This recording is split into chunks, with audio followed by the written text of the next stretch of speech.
Hey everyone, thank you for joining us tonight. Thank you for being here. I am really happy to kick off this session tonight. The Best Practices Institute, which is a division of the DNC, offered to provide training on fundraising. So we are going to go ahead and get started. Jessica or more, oh wait, I clicked away from the screen share, sorry. This new version of Zoom is confusing. Anyhow, I'm Christy Boer. I am the training director here for the North Carolina Democratic Party. And Chloe, our finance director, was going to try to join us. I don't see her in here yet, but Morgan, if you want to click to the next slide, that is Chloe dressed as a banana. She is our finance director, and you might have interacted with her if you have any questions. Next slide. Oh, she is here. Chloe. Hey, yeah, I didn't want to stop you. Hi, everyone. Lovely to meet you. I'm Chloe. I'm the finance director. I dressed as a banana for multiple Halloweens in a row. As a child, I was obsessed. I thought that that was a more indicative picture of who I am as a person. I'm from Raleigh, North Carolina. I grew up here and I came back after being in DC for about a year doing various different things because this election cycle is so important. So thank you all for being here. Thank you for caring about fundraising. I love it. So excited for today. Thank you, Chloe. All right, with that, on to the Best Practices Institute. Hi, thank you so much, Christy and Chloe, for having us. We're really excited to be here with you all this afternoon, well, evening now, 6 p.m., and share a couple of tidbits about maximizing your fundraising potential. As Christy mentioned, we are the Best Practices Institute, which just basically means that we're the training department of the DNC and the Association of State Democratic Committees. I'm Jessica Moss. I'm the director of the Best Practices Institute. I actually came to the DNC from the Alabama Dems, so Southerner, and excited to be here. I have a lot of family in North Carolina, mostly Charlotte and Hickory. So super excited to be sharing some time with you all this evening. Morgan? Thanks, Jessica. Hi, everyone. So excited to be here this evening. Thank you so much to Christy and the team for helping make this happen. I'm coming to you formally from the Idaho Democratic Party, where I worked there for 4 years. But really excited to work nationally now and to be with all of you and bringing this content to you all. So looking forward to this evening, and thanks for having us. Thanks, Morgan. So I want to share a couple of things about our time together. I think you all may have noticed that this presentation is being recorded, and we do intend to share it with Christy and Chloe so that they can share it with you all in the coming days. But please keep yourself on mute as not to disrupt the presentation. We will take some questions, but in the meantime, feel free to drop them in the chat so that you don't forget any questions. But we'd also love to take a moment to see you all and would love to have you all introduce yourselves in the chat. Would love to, first of all, know your name, obviously, but also your pronouns and what part of the state you are coming from. So take a moment, drop in the chat. Morgan and I have already shared that we're coming from the Alabama Dems and Idaho Dems. But I'm originally from Huntsville and would love to see where other folks are coming from. So feel free to take a moment, drop in the chat. And while you all are doing that, I'm going to go ahead and share a little bit about how we will spend our time together over the next hour and some change. We're going to start by talking about the importance of fundraising, slide into some budgeting and building out a finance plan. Morgan is going to talk to you all about Rolodexing and some donor prospecting. And then we're going to wrap it up talking about different ways in which you can fundraise and really leaning in on some call time, as Morgan and I really love call time. And then we're also going to highlight some key things to take away. And then finally, we're going to have some Q&A, which you all should feel free to let us know if you have any questions. But throughout this presentation. As I mentioned, feel free to drop questions that you have in the chat, and we'll try to do our best to answer some of them as we spend time together, and then reserving some of those last few for the end. So, would love to start with a simple question of why we fundraise. And you can actually raise your hand and I'll call on you if you want to voice over. Otherwise, you can drop in the chat, but would love to hear why folks think we fundraise. And don't all jump at once.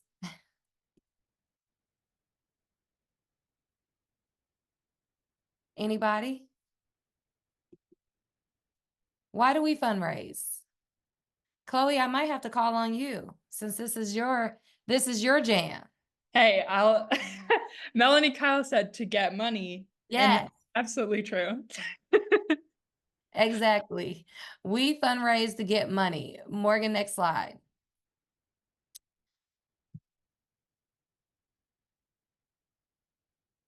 So we fundraise because obviously to get money, but also because we can only win if we get money.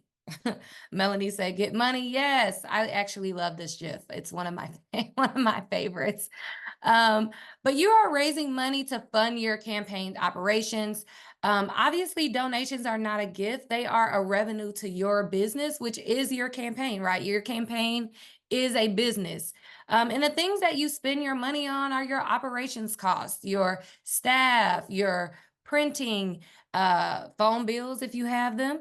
I know when I was on campaigns, my campaign, our candidate actually provided phones to us, so we were paying a bit of a phone bill. But we also use the money to fund other things like our yard signs, which our potential voters love so much. We use it to pay for our mailers, gas, van, NGP, all of those things. And then also, if you're a candidate, you know that you need the money because TV and mailers are super expensive.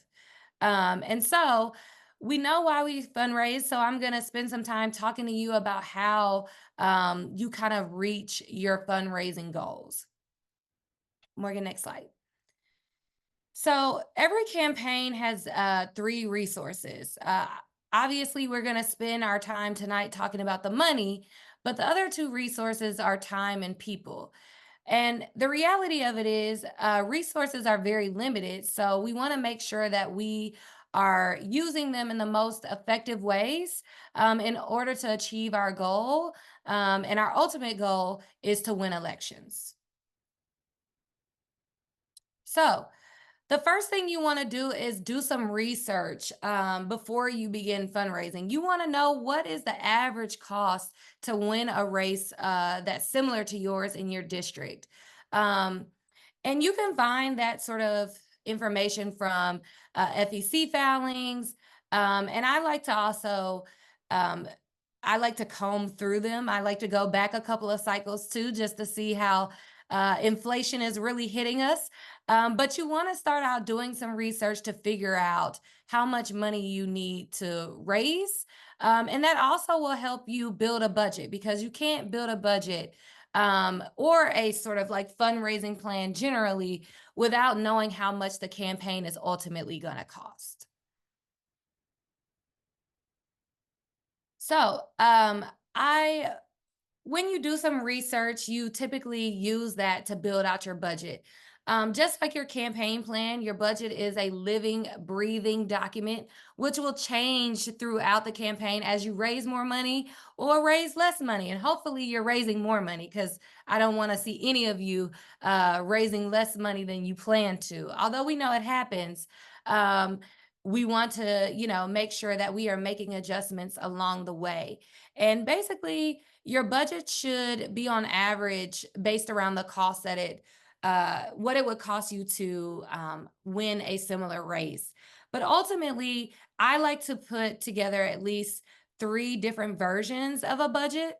One on the high end, I like to call this your aspirational budget. If you could get all the money in the world, how would you spend it? The pie in the sky budget is what I like to call it. And then I like to have one that is low, which is like, these are the necessary things. Like if I can do nothing else, I have to have these things. And this is the budget that's going to cover those things. And then one that's like kind of in the middle that like gives you some of those pie in the sky things that you would love to achieve with your campaign, but also while keeping in some of those necessary things. And off to the side, you will see like a sample budget. We like to break it down into different buckets, but as you can see, sort of like the cash, the reoccurring like revenue and gifts, the expenses, what you expect to spend money on. This is where you kind of put in any places where you might spend money on like organizing or any sort of like compliance stuff, any research or fun or communications you're going to pay for, polling that would fall under there. And then under that, fundraising projections, which is just like how much you're raising. So what are you going to raise from major gifts, any sort of like reoccurring or sustaining donors, and what you expect to raise from sort of your like grassroots folks. And then after that, you would have your complete budget. Sorry, Morgan, you can keep it here. We're all good. We're all good. So things to consider when building out your budget is that there are a bunch of things that can influence like what you need to include in your budget. One, are there other competitive races elsewhere on the ballot? The reason why this is important is because if you're a candidate and you're running in a presidential year, you might have some other competitive races, and you might also be able to buy into a coordinated campaign also. Which is actually my next bullet. But also if you're in a competitive race, even in your specific race or other races, that might mean that you might have to raise a little bit more money.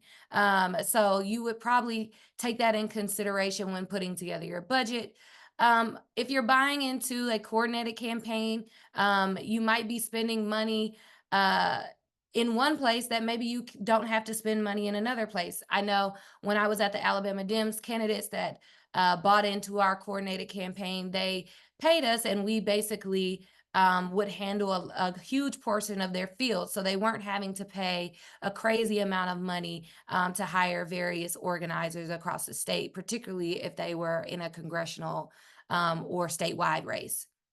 And then are you going up against an incumbent who hasn't had an opponent in a while? That might also make you decide, or might factor into how you think about your budget. Because if they haven't had an opponent in the past, they might want to spend a crazy amount of money to stay in this seat. And they might also raise a crazy amount of money because they're like, oh, somebody got up the gumption to challenge me.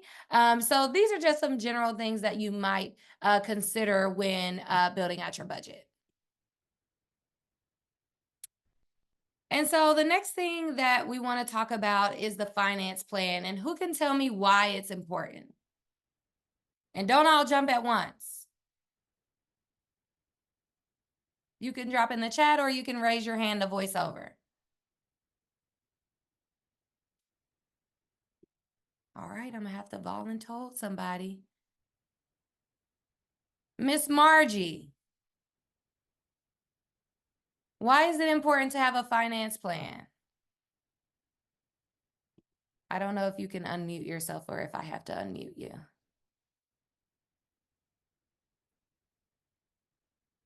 Morgan, can you help me unmute? Yeah, folks should be able to talk, but well, maybe she's not here. No worries. So go ahead to the next slide. We could talk about why it's important. Generally speaking, having a finance plan allows you it basically serves as your roadmap for how you will handle your money throughout your campaign. It basically outlines your campaign goals within any given cycle. And it also will be ever changing, similar to your budget. Oh, Miss Margie, you're here. Do you want to jump in and highlight some of these things on this slide?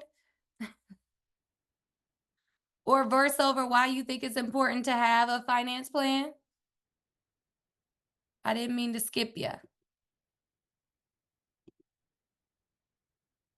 You cannot unmute. Okay, let me ask you to unmute. I'm sorry.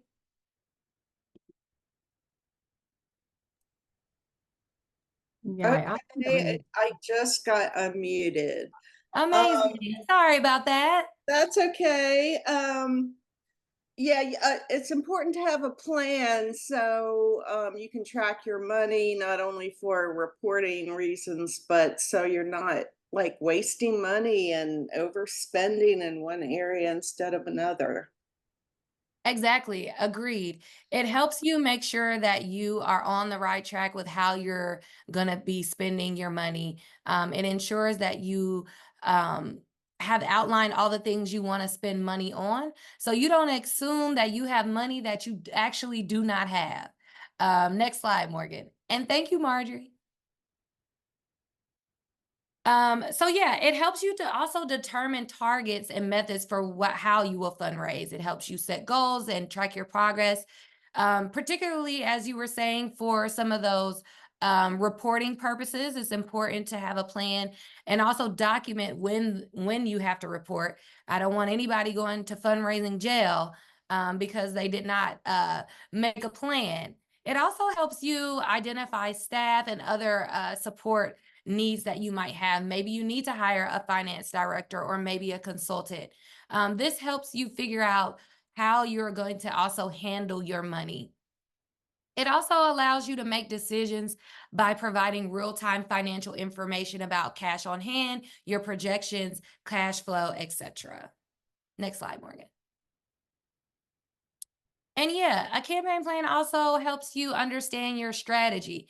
But the reality of it is, people like to get out and just start fundraising off once they decide they're going to be a candidate, they want to hit the ground running. And that is all fine and well.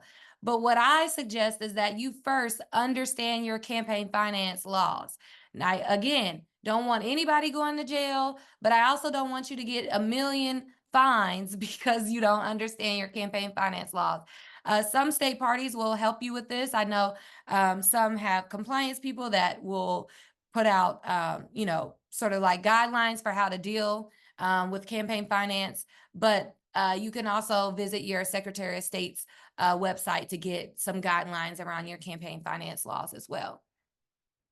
It also helps you understand how you are going to raise money. So whether you're going to do a bunch of like major donor fundraising, if you're going to do a ton of grassroots fundraising, and I do really like grassroots fundraising, let me tell you, because not only does it help fund your campaign, but it also helps to demonstrate that you have a broad base of supporters. I'm a strong proponent of going out to talking to people, even if they're only giving $25 and $50, because every little bit obviously counts. And then also it helps you identify any in-kind contributions, so supply goods and services that might be coming into your campaign and where you might need to make those asks.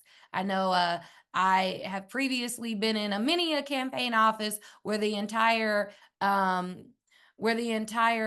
furniture was in-kinded to the campaign. So this kind of helps you figure out how you are going to live throughout your campaign and how you're going to raise money. All righty. And I am going to pass it over to Morgan to talk a little bit more about finding your donors. Thanks, Jessica. Yeah, so we also need to talk about how to actually find these people, right? So who are these people that are actually going to be donating to your campaign?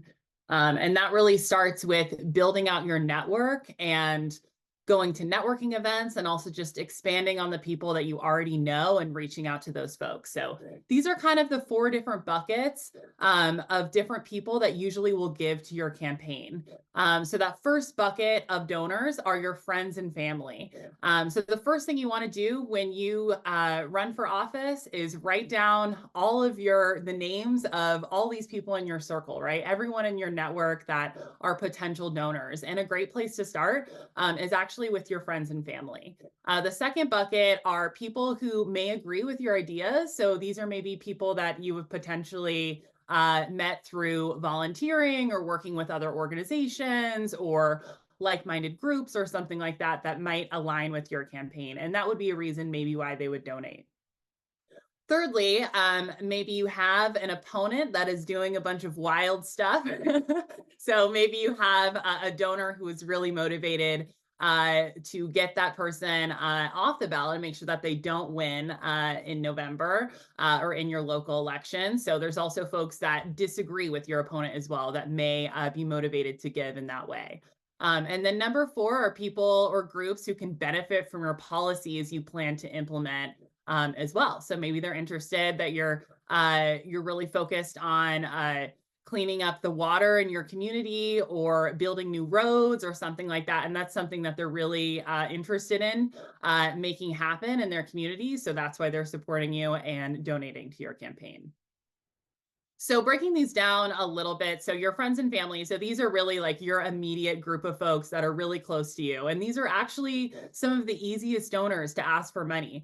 Same thing when we're asking for volunteers to get involved with our campaign, right? You always want to start with people that you already know, that relational factor, right? You already have a relationship with these people. So ask them to give to your campaign. So your close friends, your neighbors, your grandparents, and then identifying how much each family member or friend can give to your campaign, and also how much can they raise from their own networks as well. This is a great opportunity for those folks in your friends and family network to reach out to their own networks, whether that's through work or personal connections, etc., and see if they'd also be interested in donating to your campaign. Other things to look at are things like education as well. So who are your classmates, your teachers, maybe your principal? Just get really creative with this when you're thinking about looking for different donors that could be potential donors for your campaign. College and beyond also as well.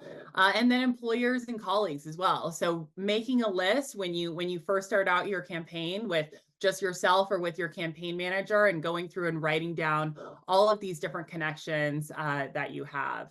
And I see that we have a hand raise and we can pause. Yvette, do you want to unmute and ask your question?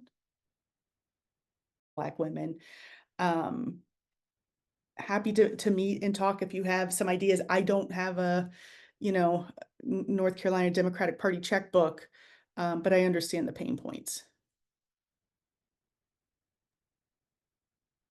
Thank you, Christy. I appreciate that. Yeah, I think what we got out of a lot of this is extremely challenging work to fundraise, right? And build your network. And not everyone has a large network of folks that can just hand over cash and donate to them immediately. One thing that I've seen a lot of folks do that has been really helpful is establishing potentially a fundraising committee of folks that can help you kind of expand your reach to. So finding a group that are actually of folks that are well connected that can help you either make calls and also reach out to their networks as well of other well-connected folks that are potentially interested in donating to your campaign as well. And this can be a group of volunteers, folks that are just really interested in ensuring that you win the race, and partnering with you on this to make sure that you get all of those dollars into your bank account. So that's another alternative as well to kind of expanding your reach to some of those networks as well.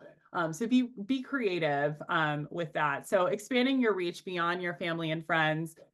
So think about like boards and commissions you've potentially been on, or other people that you've known have been on as well.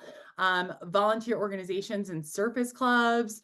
If you're part of a sorority or fraternity or a community group or something like that, make a note of all of those folks and start doing outreach. And we can find a lot of these things and a lot of these folks on LinkedIn, Facebook, social media, right?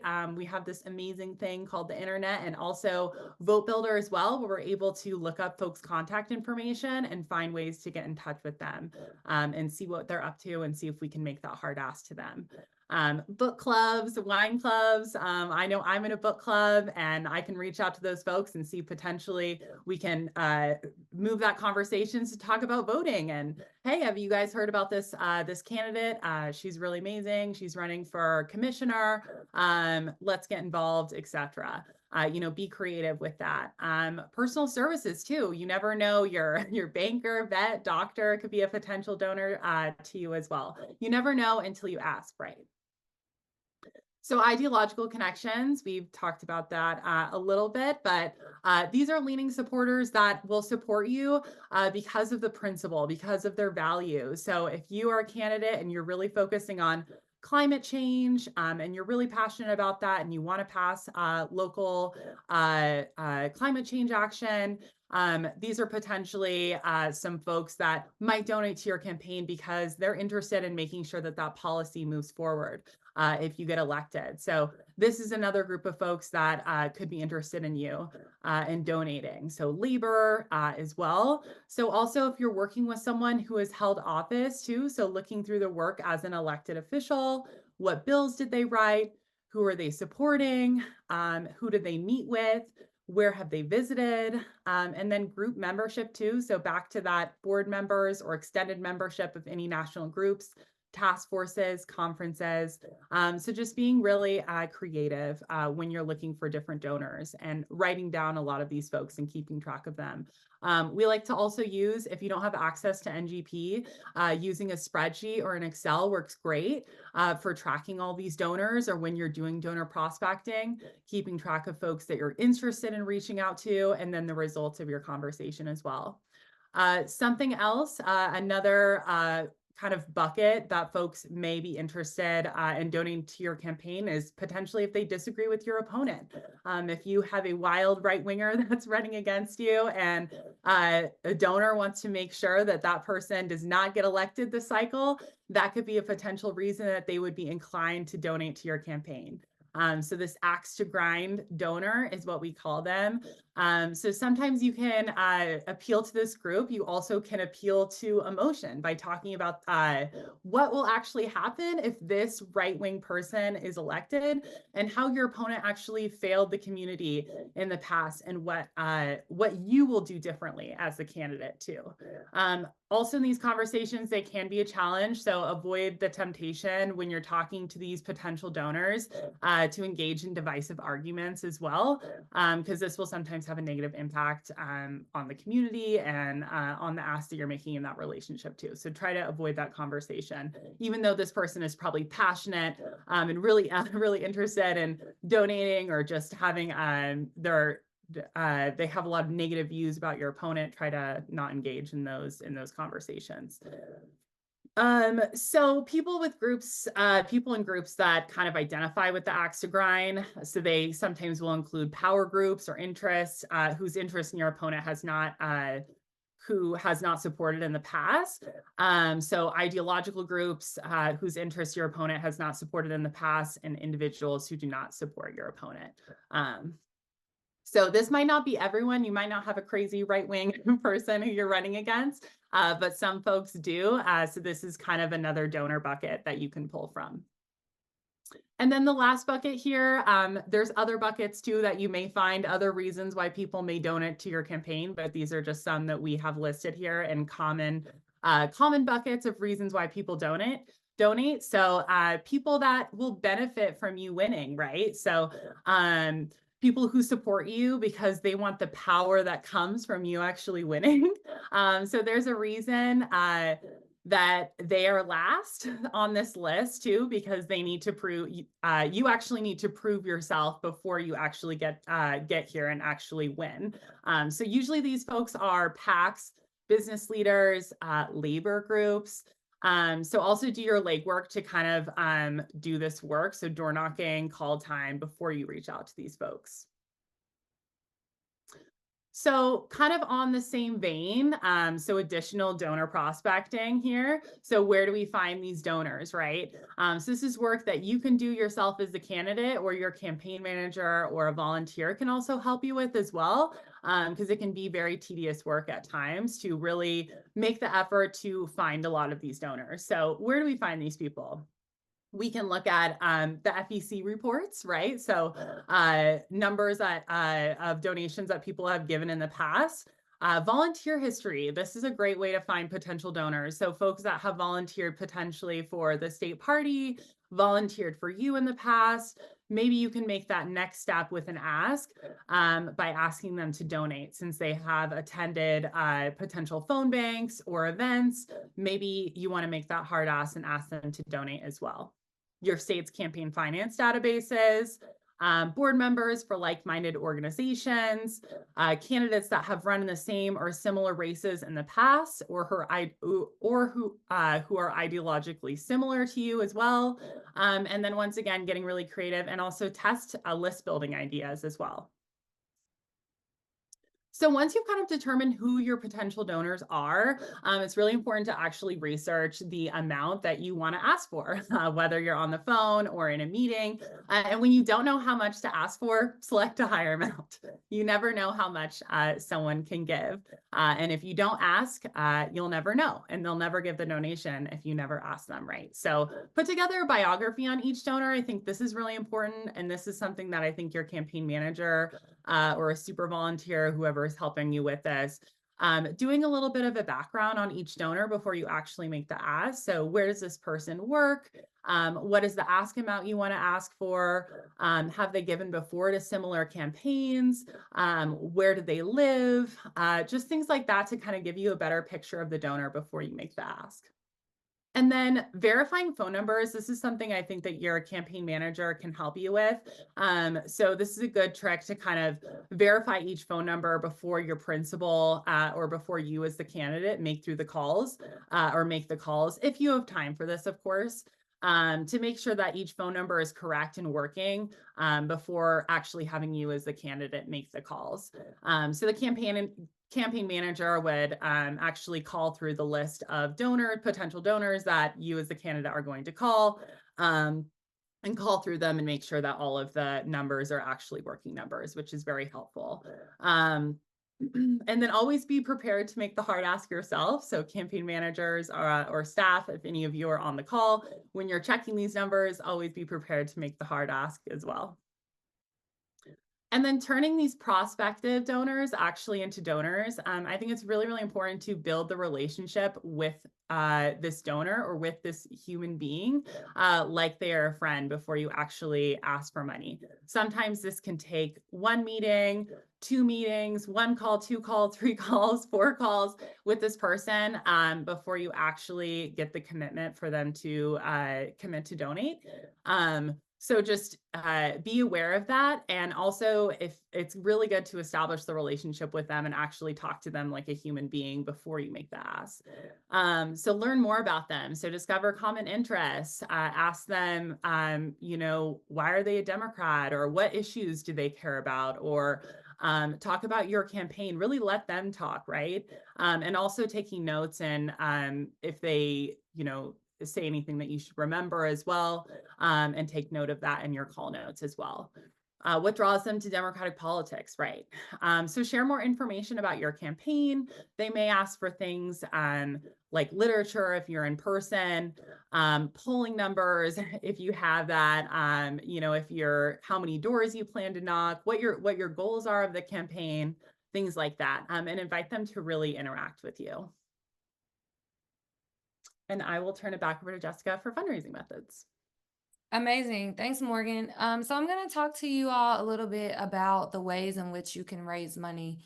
And I think all of these are extremely important, but we're going to talk about the effectiveness of each of them. You can skip over 2 slides, Morgan. All right. So obviously with fundraising, you don't want to reinvent the wheel here. I think it can be daunting, but the reality of it is when you make the ask, you can only get yes or no, right? So remembering that when you're getting into actually fundraising. So typically the general methods for fundraising are your personal solicitation. So whether that be in call time or meetings, some people like to do a lot of events, PACs, labor, stuff like that, direct mail, and then some online digital stuff as well. The first one we're going to talk about is meetings, because we're going to save call time for last with Morgan. Meetings they can be good, but for campaigns, I've just found that they're not super effective, in terms of like, they're not as effective as call time. Typically because they take up a lot of time. You're traveling somewhere, you got to have the meeting. Maybe you're with a chatty catty, and then you got to drive back to your next place. So it does take a lot of like time in that sense, but also it can take a lot of prep time if you are having to bring materials or don't have materials already created. A lot of folks will bring like various documents, i.e. prospectus, to these types of meetings. But what I will say is that they can be very beneficial for big donors. A lot of big donors will want to have a meeting. So just being prepared for that is going to serve you best. And then also with just like any other fundraising activity that you do, it will require follow-up. I would say 75% of meetings require some sort of follow-up. So just keep that in mind, that when the meeting is not the end of the ask itself. In some cases, it could be the beginning. Next slide. This is an example of a prospectus. I've used these more so for like organizations, honestly. But also if you have a campaign plan, that might also serve as your prospectus if you're talking to a large donor. And I have given these to interns to kind of create a nice Canva template to put these in. And you can work with your finance director or your finance committee to like fill in some of the relevant topics that you want to share with people that are potentially going to donate to you. I think the biggest thing with your prospectus is to talk about why you and why now, and your plan to win. So, whether that's the ground game and why you think you can win, all of those things are typically extremely important to include in this type of document. Next slide. Events are good, but they also can cost you a lot of money. When I've worked with candidates, a lot of them have done joint fundraising events where we're legally allowed. But keep in mind that events are places where you collect contributions that you've already asked for, whether that be adding a dollar amount to the invitation to the event. But you're basically here to collect any money that you have already asked for. Important things to also consider is that, like, if there's not a dollar amount on the invitation, you're probably just hosting a party. So let's just keep that in mind. This is not a fundraiser. It is a party. And that's okay if you want to throw a party. But if your sole purpose is to raise money, you need to make sure that you have a plan for how you're going to raise that money. Typically, I like to have a host committee for fundraising events, people that will, one, invite people from their networks, but also are helping you raise the money as well. These folks can help you build out the event, help you scout locations to have them, and also help you with planning some of the logistics, especially if you're running a smaller campaign. You should also be mindful of the staff and volunteer time that it takes to put together an event. And also don't go over the top with your expenses. I was with a candidate before, not one that I was working with, but she wanted to have a champagne tower, which cost her upwards of $500 to have. And she didn't even raise 3 times that. So it was, we could have used that $500, $600 for something else. So be mindful about the expenses that you're incurring by putting together an event. The other thing is, you do want to make sure that whatever type of fundraiser you're hosting is fun. You do want to make sure that it's something that is different. You don't want to invite people to the same type of fundraiser over and over and over again. So try to be creative. But you also want to think about the accessibility to your fundraiser as well. When I was at the Alabama Dems, all of our fundraisers had sort of like a Young Dems buy-in or a volunteer buy-in, something that was relatively cheap, but allowed people to also come in and engage with you as the candidate, even if they weren't giving you $100 or $200 or $275, $500 to participate. The other thing is, and the reason why that is important is because whether somebody can give you, $500, maybe coming to your event allows them to engage with your campaign and become a regular volunteer. And again, that's one of those resources that's equally as important. Next slide. PACs. So I like to look for ideological groups that will help you or that align with you as a candidate or any issues that you are championing. I know when I was working at Every Voice, we were particularly interested in working with candidates that were doing a lot of grassroots fundraising. So really going after folks that were giving 10, 15, 25, $50 in smaller races. So thinking about where you align with organizations on issues could be a way to like bring in money. Another thing is to be a steward or be a student of the game when you're dealing with PACs, because the reality of it is you need to do your homework on any type of PAC or labor union that you're going to be asking for money or going to fill out endorsement papers for. There are a lot of organizations that will provide money to you, and they do require a little bit of research, one, to make sure that you're aligning, but also to make sure that some of their other donors don't and their ideology doesn't come back to bite you in the butt later. So being sure that you understand the totality of any organization that you're reaching out to before asking them for money. Next slide. Mail.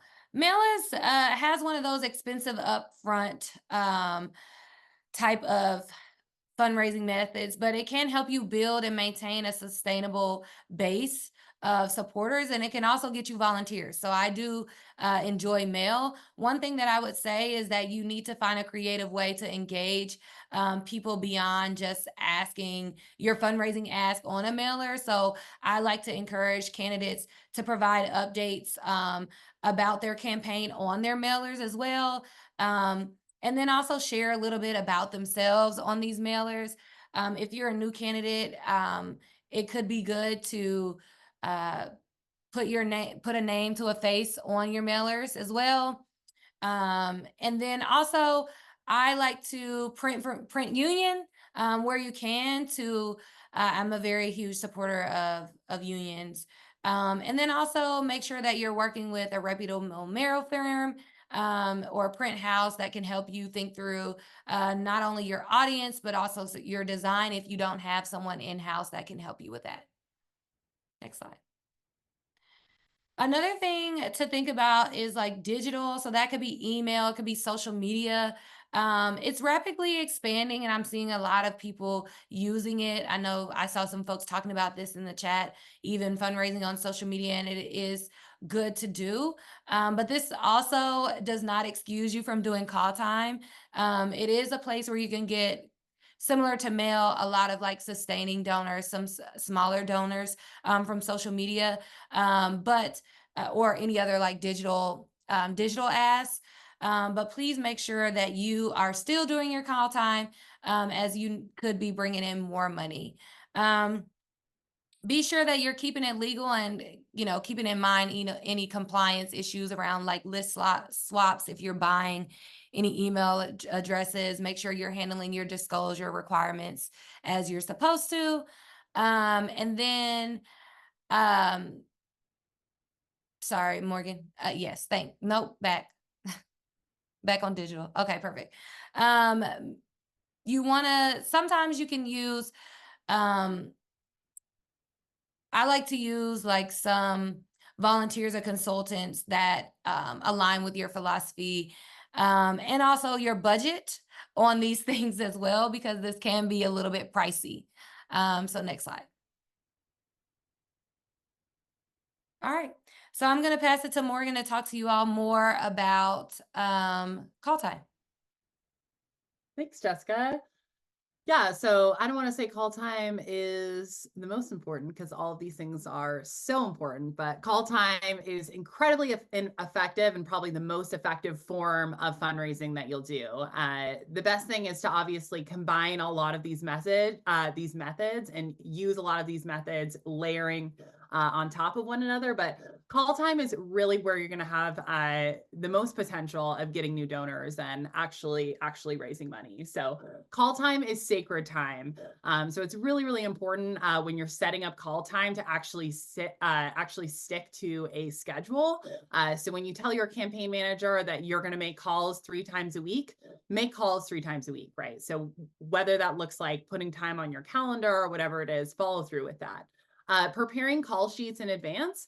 So this could be something that your campaign manager does, or your super volunteer or whoever is helping you out can prepare call sheets of the folks that you actually need to call and details about those folks. Share the responsibility. So this is really, really important. Having someone to make calls with is way better than making calls on your own, right? You're way more effective if you have someone with you listening to the call, making calls with you, whether that is virtually, you can actually do it on Zoom, or in person, and having someone to kind of support you throughout the process. So they're able to take notes, keep track of data, things like that. And then it's also really important to evaluate the productivity of the call time as you actually go. So talking with the person who you're partnering with on how the process is actually working. Like, is the pitch actually right for this donor? Do you need to switch up the script? Yes, you should have a script to go off of. Is the caller asking for a firm dollar amount? You need to make sure when you are making calls that you're actually asking for the dollar amount that you want. If you need $100 to reach your end of month fundraising goal, then you need to ask for $100, or whatever the amount is that you said you were going to ask for, right? You can't just say, will you give to my campaign? Have a firm dollar amount on there as well. And then also, is this a right time to call too? So keeping in mind, if you're getting a lot of voicemails, if you're not getting a lot of people on the phone, maybe it's not the right time to call that particular person. Maybe they're working all day, or maybe it's better for you to make calls in the evening, and also being flexible with your principal or with the candidate on what time kind of works best for them with their potentially full-time work schedule for making calls too. But the key thing is really just making sure that you're actually making calls at the set amount of time a week that you scheduled to do so.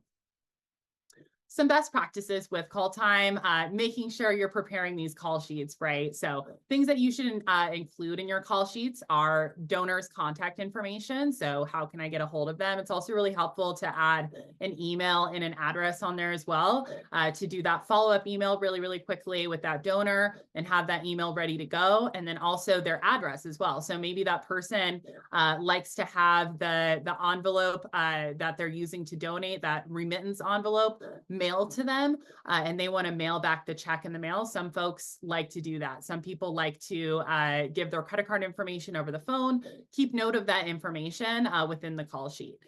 Their personal background and relationship details. This is also really helpful. So where do they work? What's their spouse's name? Is their spouse also a donor? Giving history to a candidate and other politicians is also helpful to keep track of in your call time. What the ask was, right? So what was the ask last time? What's the ask this time? How much are you asking for? And then also, it's always nice to have a space for the principal to take notes. So this could just be a spreadsheet or a Google Sheet, whatever kind of like works best for you.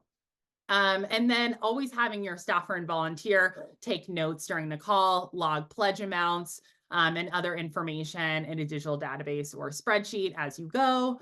And then making sure that this person, whoever is managing your call time, is sending up a follow-up email right away with any of the materials that were asked for by the person. But it's always just good to do a follow-up email with your Act Blue link, or with your campaign website, or whatever other information that they ask for. If they ask for something like a prospectus or any other information, making sure you're giving that to them in a very timely fashion.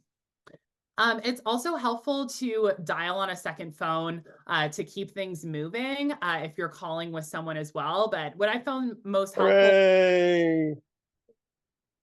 Sorry. What I found most helpful is actually just being on speakerphone with your campaign manager, and both of you are able to listen to the phone call, and then your campaign manager is able to kind of take notes and log the call as you go. And it's also really good after each session and actually after each call to debrief on each call with your campaign manager, and for your campaign manager to actually provide feedback to you. So if the call didn't go well, or if the ask wasn't made, or maybe we need to switch the script for next time, being really honest about that so that you can be effective during call time. Morgan, I just want to add one thing that you notice that we said have someone else with you. And the reason being is because when you're making these calls, and it is very hard to like capture all of the information that you need to capture while you're on these calls. And you don't want to blank or forget something that's relevant and important to that call that maybe you need to follow up with this person about, or that you want to like ask them about the next time, right? So it doesn't have to be your campaign manager. It could literally be a volunteer. It could be anyone that supports you and you winning your campaign. But you really, really, really do want to have someone with you supporting you through this process, not only to help you capture the information, but also to hold you accountable and be your cheerleader whenever whenever you're either getting a lot of no's or also just not getting a lot of people on the phone at all. So do set yourself up for success by having someone there to provide support to you when you can. Yeah, absolutely. Thank you, Jessica. It's always more fun and helpful to do something with a friend or with a supporter or with someone to kind of hold you accountable. Absolutely. So getting into the fundraising mindset. So who actually gives money? So actually, 30% of the American population say they have disposable income, and 70% actually give money. So 80% of gifts actually come from people making $60,000, right? So those grassroots donors. When I just started out working and I finally was able to have an income, I was finally just really excited to be able to donate $5, $10 a month to the local organizations or my local state party that I really, really cared about, or candidates I was really interested in supporting. So you never know who's going to support you. And I think coming at this space without a place of judgment and assumption on who actually can give, I think is really, really important, because you never know if someone can give or not and what their situation is. So why do people give money? So they're invested in the work that's actually being done or what you plan on doing in your campaign, to be a part of the community or be a part of something. Maybe this donor is working a full-time job and they work night shifts and they're unable to volunteer for your campaign. So this is their opportunity to give, right? And to actually help out your campaign is by donating $10 a month. So they're kind of building a community within other folks, and maybe they're able to attend fundraising events or something like that. And they're actually being part of something by donating to your campaign if they're unable to help in other ways. They're inspired by the work that you're doing as amazing candidates. And then they might be in a place financially that they're able to donate, right? We know those folks. And then because they were asked, right? That's really the main reason, because they were asked, and you never know until you ask someone. And then I think this is really important when you're making the ask to have these 4 different ways of actually making a really, really fantastic ask. The first thing is that you're connecting. So making sure that you're getting to know the person, having a genuine connection with them, and then you're able to connect with the person based on the things that they talked about, right? Just as a genuine friend-to-friend relationship or another human being connecting, you're connecting with them.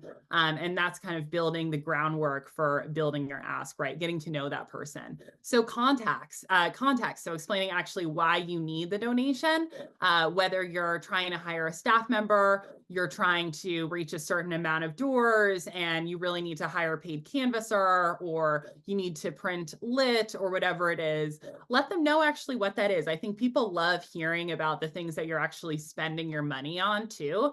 So giving them some context as to why you need it, and then actually making the ask and letting them know actually what the dollar amount is that you need from them. So can I count on you for a donation of $50 today, right? So actually having that number amount there that they can actually grab onto. And then confirming. So reiterating your ask again, thanking them. So making sure that we're doing that follow-up, that we're committing to the donation, and directing them to the appropriate channels for them to donate. So whether or not they want to donate on the phone, mail, etc.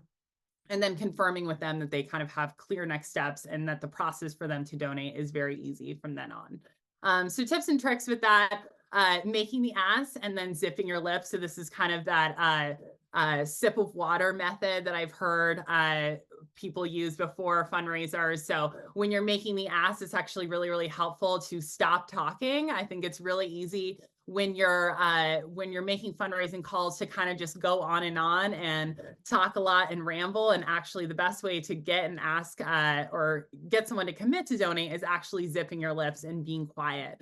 So that silence kind of causes a little bit of an awkwardness, right? And that could give you a potential yes, and it actually works. So I definitely recommend trying it.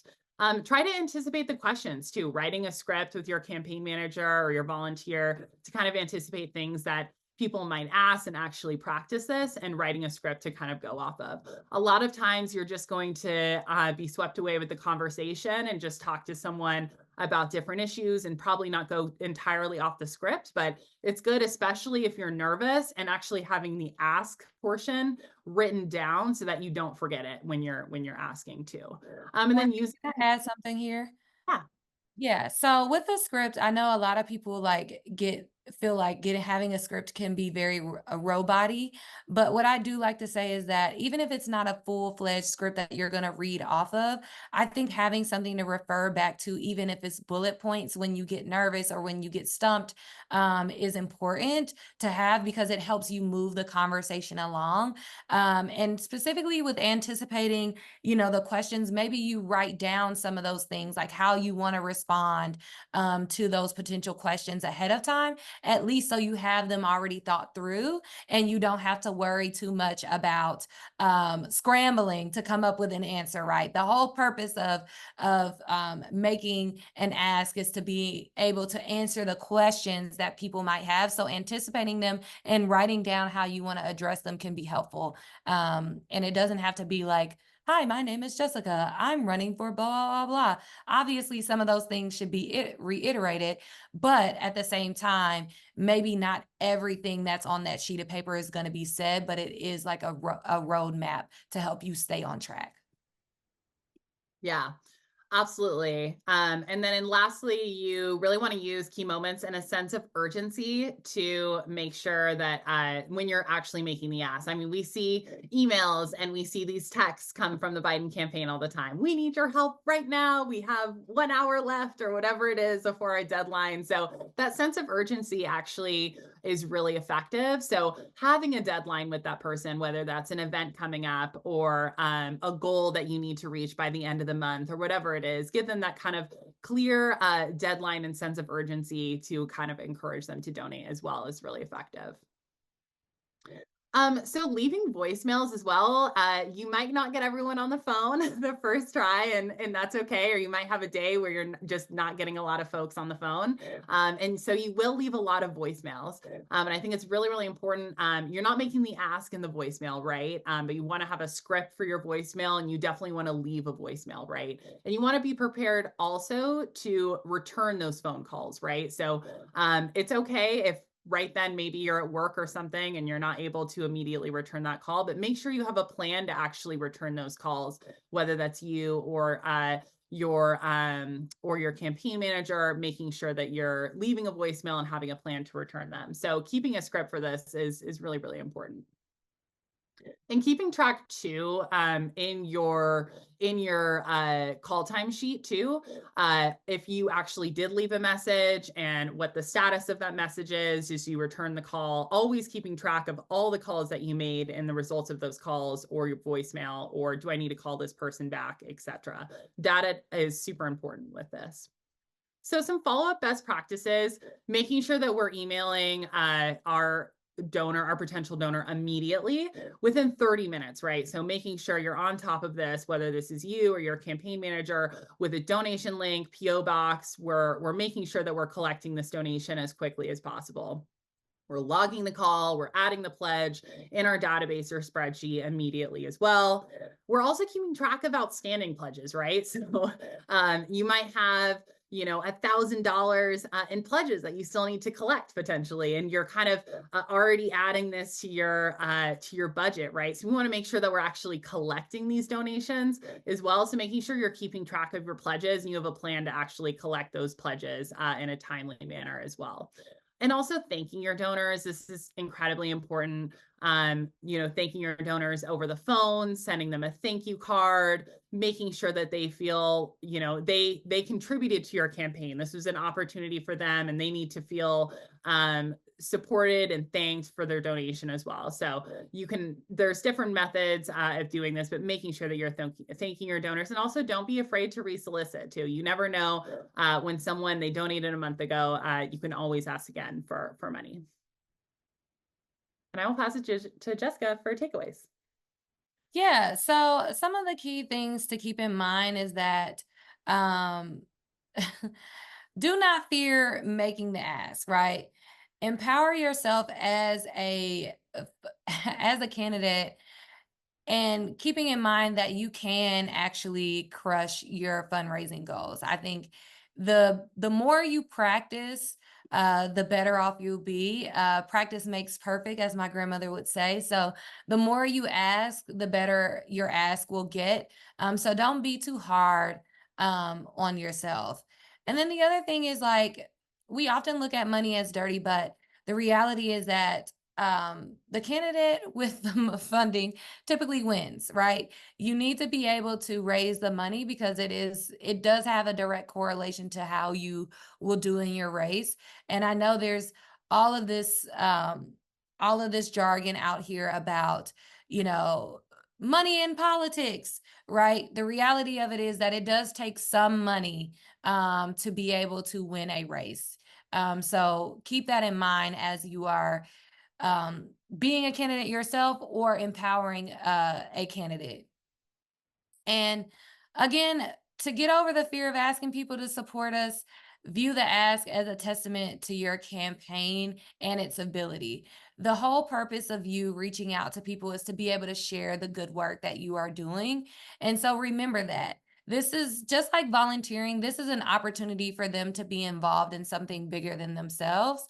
And so remember that you are here to be with them and to make your community better, and that requires everyone to be able to do that. So thank you all very much. And Christy, I will pass it back over to you if we don't have any questions.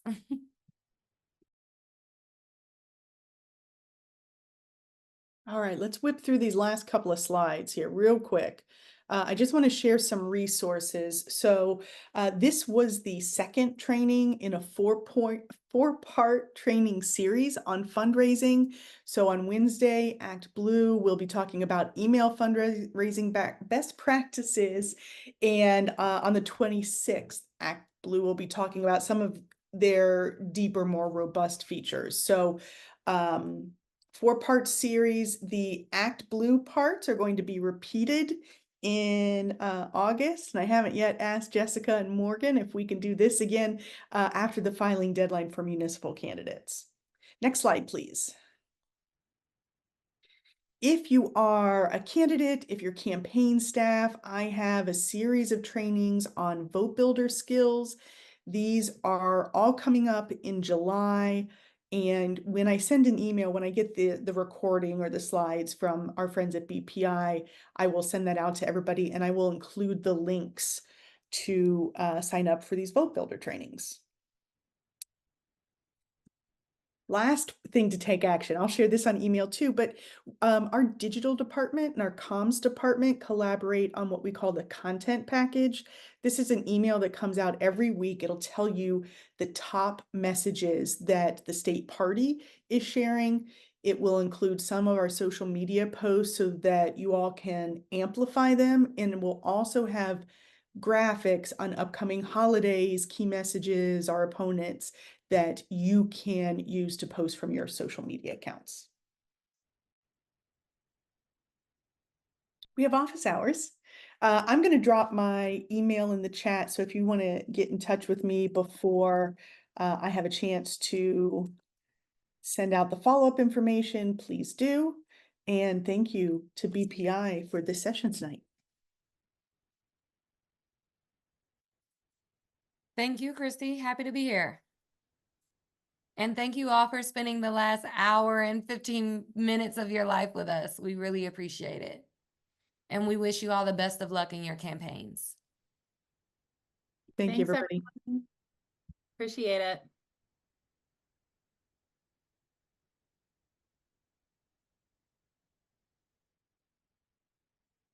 Recording stopped.